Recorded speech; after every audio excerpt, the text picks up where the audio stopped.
Lesson 45, Volume. When we see the word volume, we have to think about the capacity of a solid. Only a three-dimensional figure can have volume because we're thinking about how much space does it take. In purple, I wrote the formulas for two common solids, the cube and the rectangular prism, but I also wrote the general formula for any prism. So let's look at them. Remember, the cube is a three-dimensional figure, is a prism that has all of its sides the same and they are all squares. So when we're looking for the volume, what we have to do is multiply the length times the width, which in this case is exactly the same, times the height, which is also the same. And that is why our formula is L to the third power. For the rectangular prism, you can imagine any common box, like a cereal box or a box from Amazon. Any box that has rectangular shapes for its faces is going to be a rectangular prism. Now, as you can see, in that case, we're going to find the volume by multiplying the length, the width, and the height, which is the same thing that we did here for the cube, but in this case, the sides are different. So that's why we have to multiply the length times the width and the height, and we can't just do L to the third power.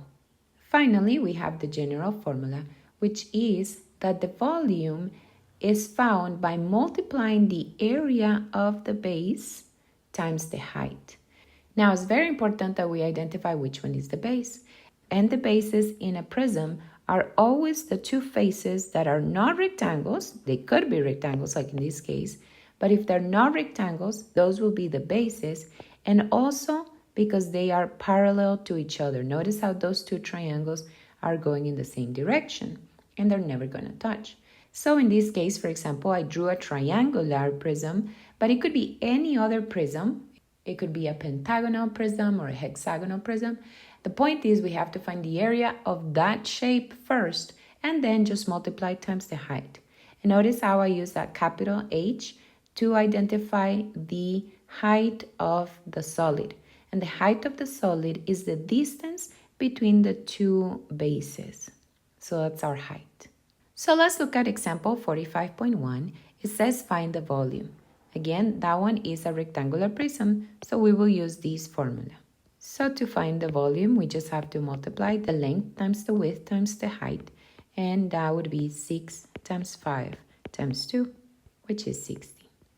In this case, we don't know the units, so we'll put units to the third power or cubic units. In the next exercise, we have a prism that has a trapezoid for base.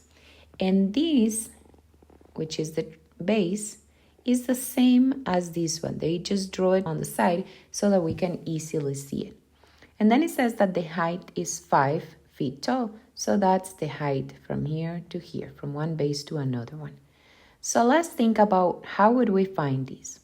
We have to use the general formula, which we said was the area of the base times the height. The area of the base is going to be the big base, which is 10, plus the small base, which is 3, divided by 2 times the height of that trapezoid, which is in this case is 8.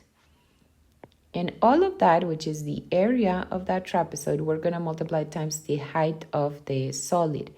Notice that we have a lower h here for the height of the trapezoid, but also we have a capital H here for the height of the solid. We have to be clear on which one is which. And so we simplify that, and we get 13 times 4 times 5, because we can cancel here. Remember to add first the 10 plus 3, which is 13. And in this case, the answer will be 260 feet to the third power. Volume is always to the third power. Now, if you don't know the formula for trapezoid, I'll write it here. Then what you can do is also divide this figure into a rectangle and a triangle.